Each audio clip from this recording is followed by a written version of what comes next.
Welcome to Challenging the Norm, his and hers look at life and business, hosted by Paul Snell and Lindsay Burden. This podcast is designed for solopreneurs, entrepreneurs, and business owners redefining success on their terms. Each episode dives into the topics that truly matter, offering a blend of candid discussion, practical insights, all delivered with a sense of humour. We reality check the latest business trends while offering a fresh perspective that challenges conventional thinking. Paul partners with business leaders, leveraging cutting-edge neuroscience to demonstrate how people-centered strategies drive transformational success. While Lindsay brings her unique approach to business coaching, empowering ambitious business owners to achieve financial abundance and a lifestyle rich in time and joy, all without compromising what matters most. Together, we are challenging the norm. So grab a coffee or your beverage of choice and join us as we explore the art of creating a life and business you love. Well, here we are, and slightly different beginning for us today because I've taken the reins. Yes, hello, Paul. How are you? Are we ready for another fabulous episode of Challenging the Norm? We are so ready, Lindsay, and we've once again, we say this every time. One day we will record our preambles, but what a great preamble today.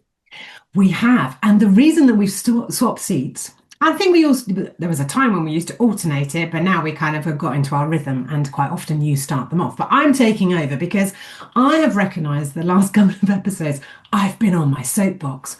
But guess what, folks? Today, Paul is getting on his soapbox. So what's been getting you go, Paul? Well, and I'm well and truly on it, Lindsay. I'm not on the edge. I'm right in the middle, as high as I possibly can be, visible to everyone with this. We're going to talk about, well, my soapbox issue is LinkedIn. Very specifically LinkedIn. There are many other formats of social media and mechanisms that we may touch on in this, but this is very specifically LinkedIn, and it's very specifically me. This is my experience on LinkedIn. So many years ago, when I first started LinkedIn, it did what it said on the tin. It was a great business networking tool. It was treated that way. Engagement was good. Recently, I've noticed a significant change. Forget all the ins and outs of algorithms. I'm not really interested in talking about that.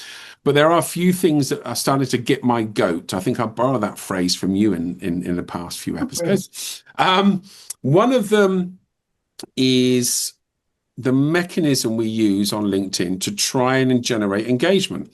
Historically, that would be put a post on, a value post. That's way less effective in my experience these days. In fact, quite the opposite. We were discussing that how if I put a post up that's a joke, as I did a couple of weekends ago, 25,000 impressions. If I put a post up about a bagel shop, as nice as it was, 400,000 impressions. If I put up a post full of value and how-tos and so forth, 150. So immediately I'm going, that doesn't feel right for a business platform. I am not one of those, by the way, that go, oh, you're moaning about the fact that people put about life. And I'm not at all. I'm talking about balance here. And the second part in this, and I know you have another view on this. So this is again me. I find myself receiving DMs regularly, and I find them utterly pointless when it comes to the value proposition. All I get are lots of DMs about download my latest report. It will transform your coaching business. How do they know I've got a problem with my coaching business? They're probably 1 in 20 actually get to know me via DM. They'll message and say, Paul, great post on this. What do you think about that? And there's a conversation. But I'm finding those odds, so 1 in 20, overwhelmingly negative. And so I then struggle with the idea of DMs. If I don't find them beneficial or, informative or engaging, why would they find mine like that? So there's my soapbox, Lindsay. Come on, I know you've got some views. I don't know where to start. So much to unpack. I want to unpack something that's quite big. I mean, yeah, I can talk about, the energy that you're bringing to your DMs and what you're expecting and all of that. And I'm sure we'll get into that. But I think there is a bigger issue that I think we should touch on first. And that is around being fearful of standing out. And we had this title, didn't we, for this episode, which you and I came on in the preamble and went, why did I put hiding in plain sight in my notes? Because we couldn't remember. But that phrase came about because I truly believe that a lot of business owners hide in plain sight. They are hiding behind the DMs. They are hiding behind the social media posts. They are hiding behind the blogging, the vlogging, and anything else you can do, as opposed to being more deliberate about making connections, more deliberate about inviting people to work, about making their funnels work. And I mean funnels in the nicest possible way, the journey that you're taking your clients. I think it's really easy for us to hide behind our keyboards because that's where we're safe. So I think there is that challenge around how people hide in plain sight. And I think that's particularly a problem of those in the early days of their business, because it takes a huge brave person to start a business. You've got to learn everything. You're the marketing manager. You've got to learn how to do all of your admin, your bookkeeping, everything, and change the bins and make sure there's coffee in the pot. It's huge. So it's easier to do those things that feel safe. So I think that's one of the big challenges around here that I don't want us to miss. No, and just to contextualize that with my soapbox moment, what that's led to for me is the decision I don't want to DM anyone. Yeah. And it's led to the decision that posting regularly on LinkedIn seems pointless. So just to give context, that view I have of LinkedIn is making me hide in plain sight. Hand on heart. Yeah. And of course, there are other mechanisms for marketing, other mechanisms for connecting with people. But if we isolate that and take LinkedIn example for me, it's doing exactly what you're saying. And therefore, if you extrapolate that even further, it goes everywhere. The idea that we avoid doing the things that we know we need to do in our business. In other words, we're doing this hiding in plain sight.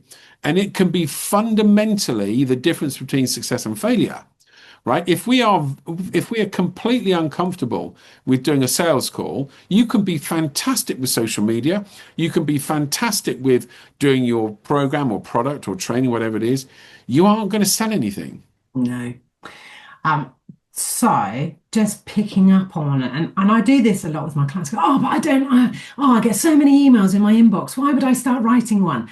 Because you'll get the greatest return on email. You own your email list. It is something that you have greater control over. The data that you can get from any of the platforms that you can use makes so much sense. Yeah, but I don't want to do it because I don't really like them and I don't really read them. Okay, so let's use that as an example and unpick that.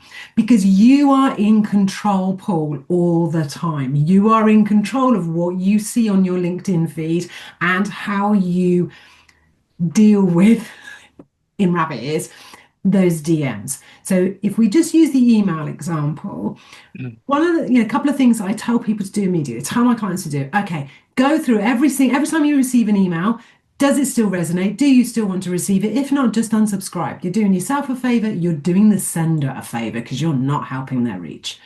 So take control. And I think that's part of the challenge.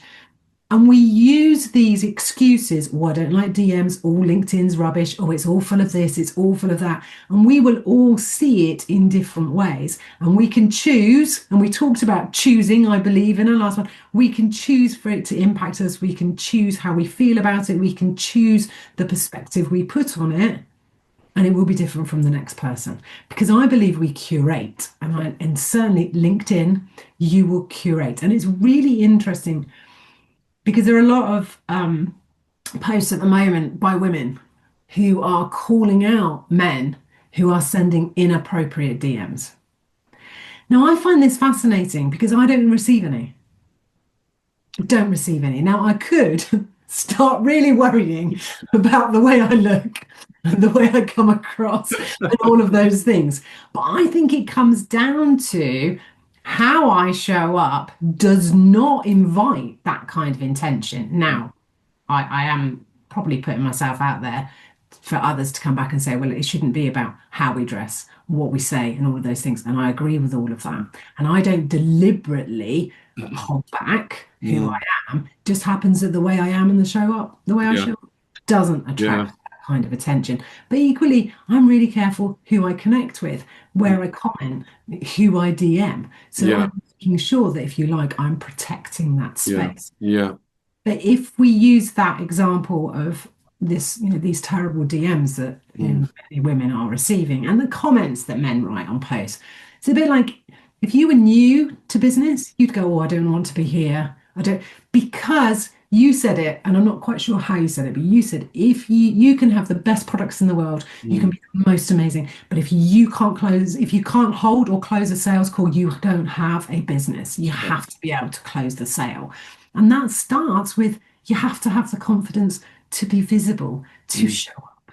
And there is a lot out there that would make me, probably, if I was starting out now, go, I don't know how to show up authentically. I don't know how to be me and not invite that kind of attention. So here's a question. Showing up 10 years ago meant simply showing up. It did. Showing up these days is different, I believe. Showing up could have been very passive 10 years ago. In other words, if you said something, I'm using LinkedIn example because it's just a good standard.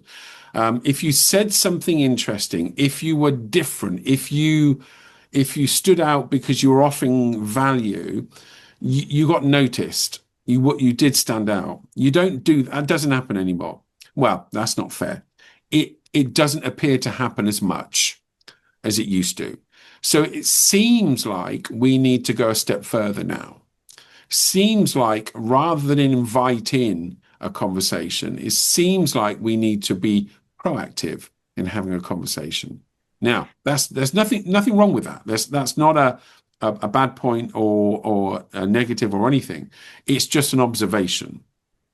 And what's really interesting to that observation, you're talking about 10 years ago. For however many years I've been coaching, a little more than 10, I have been talking to my clients all of that time, and continue this to this day, to talk about passive versus active.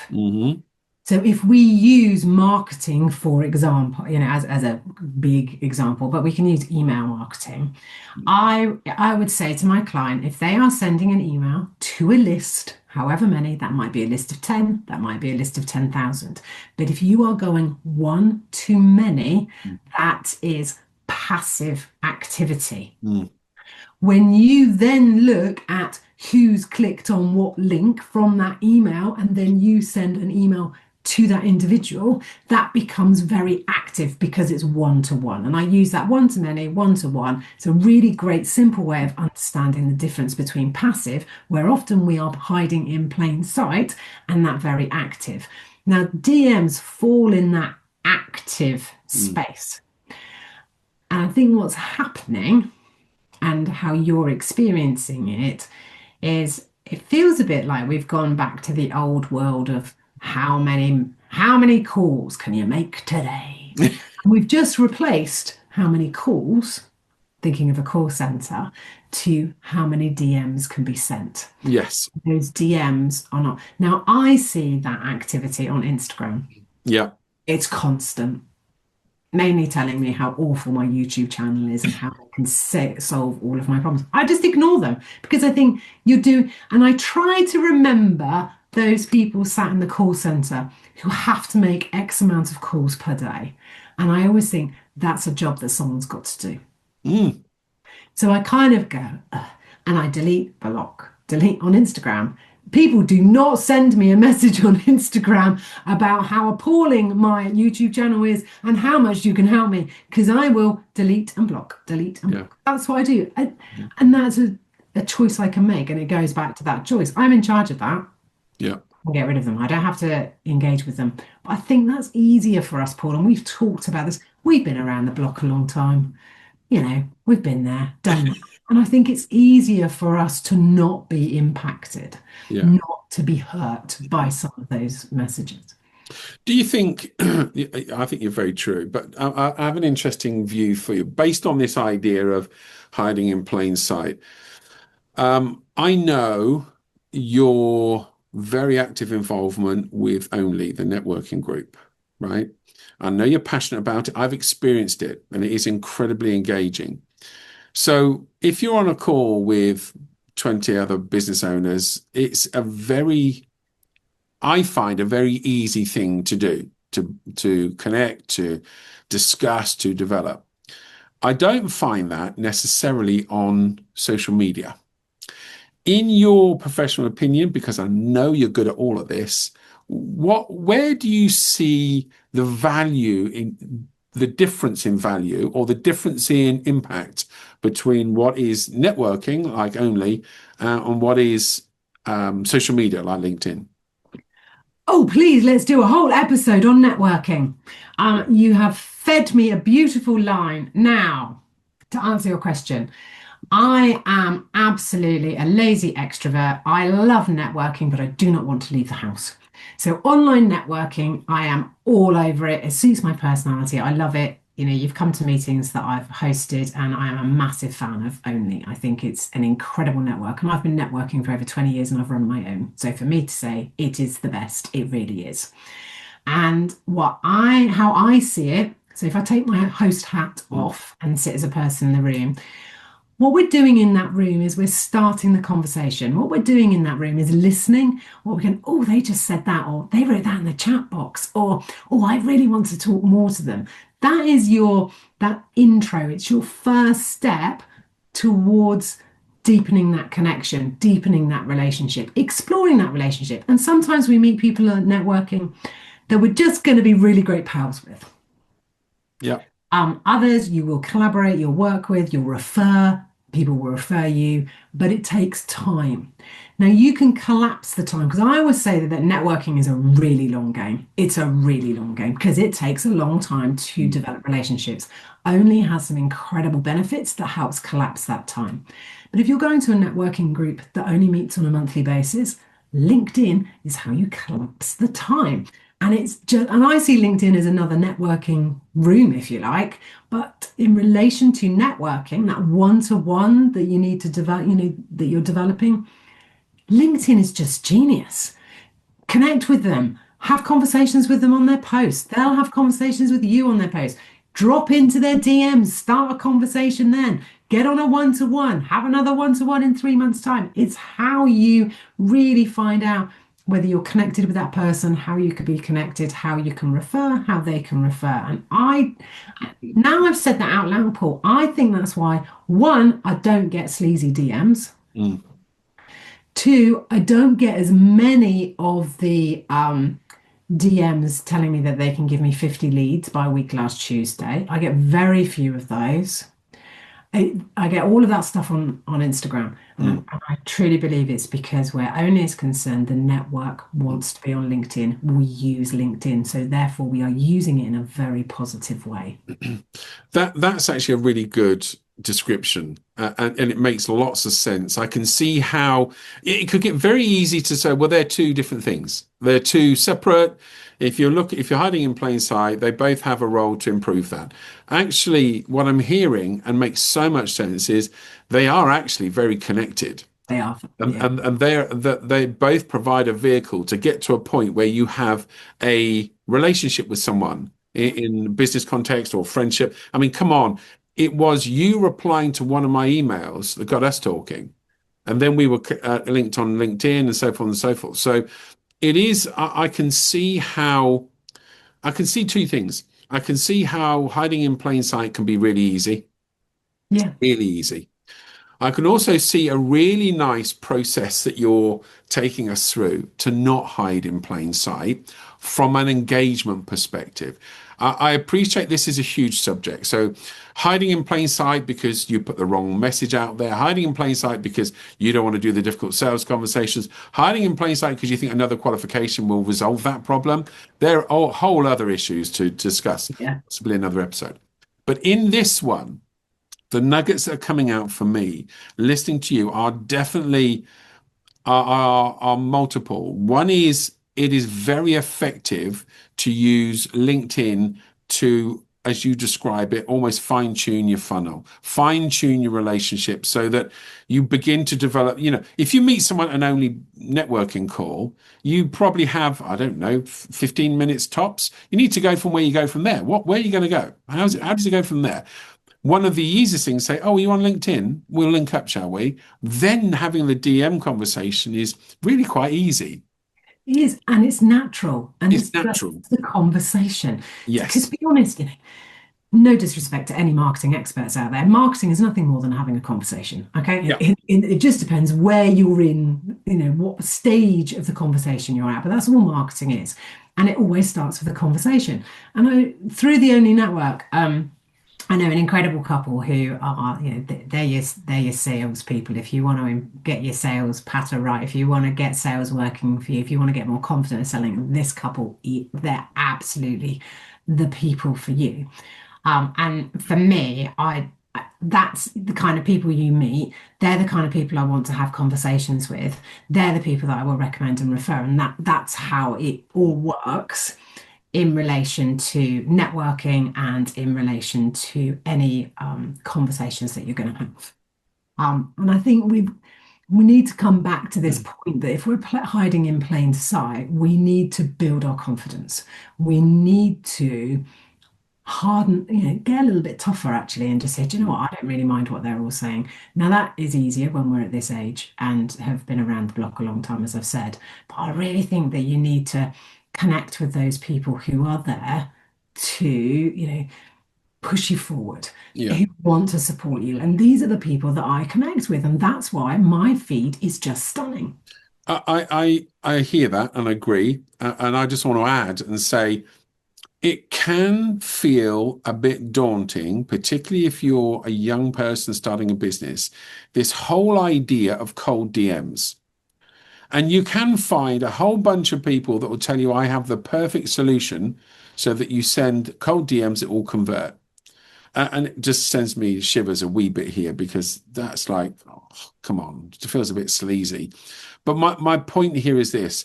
What I'm hearing from you, which is fantastic value to our listeners, is if you apply clear process to this idea of DMs, and you've hinted at a number of things here, one being DMs on the back of networking are really effective, right?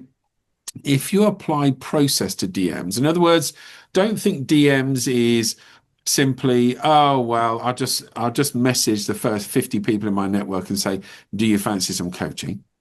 Right? That's not what we're saying, right? We're also not saying you don't need to do that sleazy stuff that goes, I can get you 1,000 calls in the next 10 minutes, just click here. We're not saying that either. As a snapshot of an approach, I love this idea of using DMs to further a relationship that might have come about via a different route, whether that's an email that someone responded to, whether that's a network event. That I love this idea that DMs can actually add value to something that's already started. I know this is a much bigger subject. So what I'm doing is picking out, for me, when I listen to you, Lindsay, where I'm feeling better about DMs, right? So I do want to encourage people, and if you're listening, what Lindsay is saying about using DMs as a value proposition from a relationship building process, set the parameters right. It's not an overnight thing, right?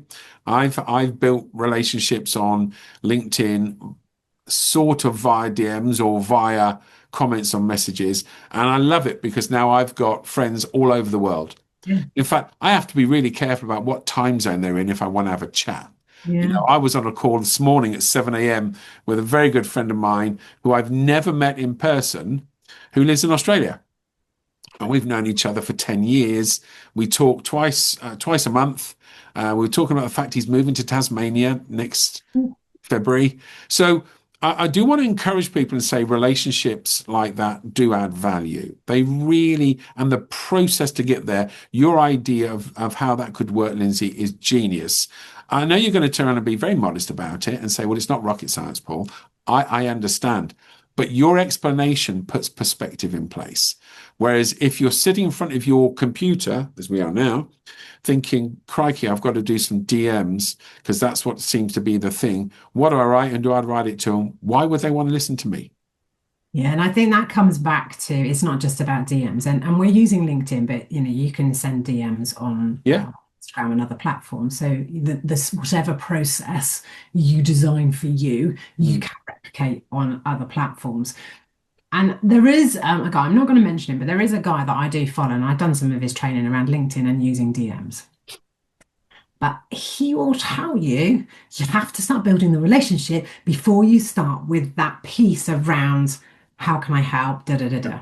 And he has a brilliant process that he uses. Now, I haven't gone any further. I just did a first little bit of training, and I can absolutely see how it helps. The key thing here is to work out what feels good for you. And when we're talking about DMs, I actually think DMing, if that's a word, must be, applies to outreach. What we're talking about here is that active outreach. You putting yourself in front of a other person, not many, just the one. So you can use DMs. And I always say to my clients, oh, I don't know what to say. And I always say, send a voice note on LinkedIn, because in the DMs, you can send a voice note and it can only be 1 minute long. So it keeps it really succinct, which means you're just going to say, hi, someone told me you can send voice notes. So I'm just having a practice. Hope you're well. That's it. But being brave. Now, if you'd asked me, I don't know, 2.5, 3 years ago, I'm Paul, I would have told you I absolutely hated LinkedIn, couldn't see the point of it, didn't match my personality. It was full of just crazy people. What would I, how? But I did some training and decided I would make it my own platform, and decided I had on my primary platform, and that I had to commit fully before I could decide. So I just found really great ways of making it work for me. And you can do that on any platform. Yeah, and I'm loving this, because I'm starting to feel a lot more warmer about this thing, which is really, it's working, because you're talking to someone who's 58, long in the tooth, not always easy to be convinced about these things. I do feel that's a much more, and in fact, if I'm really honest, Lindsay, if I look back at the friendships I've developed on LinkedIn, it did sort of come from the fact that there was a bit of engagement and we got talking. It wasn't anything more than that. And I think part of the jadedness, if that's such a word, that we can get with DMs can be that there are more times you receive a DM unsolicited, full of rubbish, than there are warm, great post, love to chat about it. What do you think? There are more. And so what I do want to encourage people is to understand that you do need to sort the wheat from the chaff here. There will be stuff. And you said, Lindsay, you are very good at disconnecting, blocking, whatever the words are. Anyone that sends you rubbish, that isn't relevant, that doesn't come across as authentic or with integrity, you just knock it on the head. You get rid of it. I do think that's a really good skill to acknowledge, because I think for most of us, we see a DM full of rubbish, I'm just going to ignore it. Yeah, don't ignore it. I would absolutely, and there's a reason I do. So if somebody sends me a request to connect, I go and have a look at their profile. And recently there's a couple I've gone, I'd really like to be connected with these people. And immediately I've connected, they've tried to sell at me. Now, there was one was a young VA, and I thought, I'm going to have to go back and tell her this is not the way to do it. Yeah. Some of the others really should have known better, and I felt really disappointed. But that's fine, because I just unconnect. Yes. And do you know what happens? The algorithm, LinkedIn's not silly. Enough people go, oh, they've sent me one message, and that was that. Disconnect. LinkedIn will work to not show their content. So you are helping to improve the overall way of the world, if you like. I think overall, if we look back at it, we just got to get a little bit smarter, and we have to get confident. If you're not selling, you do not have a business. Therefore, you have to find a way that works for you. And if DMing isn't the way, don't do it. If you love networking but not very keen on DMing, I guarantee if you go networking, you'll start to find yourself on LinkedIn and you'll start to be having conversations in your message box. Don't call it DM. Sometimes it's a change of tone, it's a change of word, it's choosing to think about it differently. I agree. And we've called this hiding in plain sight because that's a net effect of withdrawing. Yes. Right? So we don't want people to withdraw. What we want people to understand is, in this context, we're talking about DMs for sake of argument. There are many, but DMs is where we went in this because of my little soapbox start, which we always got to have a bit of a soapbox because that tends to work in our favor, bring stuff up and getting it sorted. So I do want to encourage people, Lindsay, you've done a grand job today of putting context around direct messaging. I'm not going to call it DMing anymore. Direct messaging. You put a lot of context around it. I love it. You've actually made me feel better about it. My work is done. Because I just think you end up getting bombarded with rubbish. That's how you see it. So it's a wonderful to hear how things can shift. I think there are a couple of takes for me. One is don't expect. I think we live in a time where it's always about immediacy, right? We live in this immediate gratification time when it's all about, well, I want it now. So what are you saying? If I do a DM, why haven't I got an order in my inbox? Yeah. Let's get it clear here. This is all about building relationship. This is all about taking the time to get it done right. So it isn't overnight. The old adage is still true. It's roughly 12 touches to convert an opportunity to an order. It doesn't change because it's on social media. Same. I read somewhere the other day, it's now 18. Yeah, it could well be. So it hasn't changed. So we have to get our perspective right. Right? DMs is not about an instant win. So I always have these conversations with clients or other coaches when they say, yeah, but I tried it once and I didn't get the order. I said, no, it's not about that, right? So I do want to reassure people that this is a thing that requires time and commitment. We're not talking years, right? We're not. But we are talking have the patience and time and investment to do that well. I do love the angle or the approach around networking, and I would like you to share the details of where someone could go and talk to someone or sign up for Only in a minute. But because I think they're great, and I would like you to at least share that with the listeners. But I do think you've given a prime example of how you can join things up and move forward. You've given prime example of how you can curate your feed and curate the information you see. In other words, don't put up with the rubbish. If it's rubbish and they're not doing anything for you, or as in it's not adding any value to you, disconnect, block, whatever words you use on various platforms. I think that's really, really good advice. So Lindsay, with all that in mind and the fact that we're running out of time, and I really could talk for this for ages, can you give us a bit of how do we get involved with Only if we really wanted to? Well, if you Google Only, ONLE networking, you will find us, and maybe we can put a link below this video so people can find it. I just think I want to add, if I may, Paul, that while it takes time, it's about building relationships. But be reassured, this connection, this podcast came from a connection on LinkedIn. I have hosted Only Wiltshire this morning, and I had a fabulous woman there. I've been trying to get her to there for ages. I met her on LinkedIn, I don't know, a couple of years ago. You know who I'm talking about, does a lot of dancing. I've even met her in person because she was delivering with a client just down the road, so we met for coffee. I've recently had someone who signed up to work with me. They've been in my mailing list a long time. It's that we put something in front of people at the right time, in the right moment, and in the right way. So it does pay off and things do happen. And I can give you so much evidence of why networking works. I've got a client who's forgotten to post on LinkedIn for a couple of weeks, forgotten 3 inbound leads. 3. Really? Even posted. That's because she's done the work already. Yeah, fab. It works. Yeah. Anyone wants to talk about how it works, please connect with me on LinkedIn and let's have a conversation. Yes. In the message box. Yeah. Look, definitely recommend that. If you're liking what Lindsay's saying about how the networking works, how that can feed into a curated feed on LinkedIn, connect with Lindsay. She's very good at this.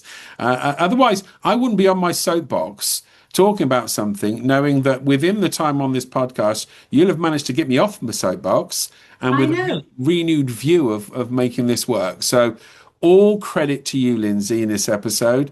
I feel more energy, more optimistic about LinkedIn. I probably need to go off and do some work now. Excellent. It's been fabulous chatting as always. It is indeed. And we will be ready for the next one. But now I'm off to do my DM review. Cheers, Lindsay.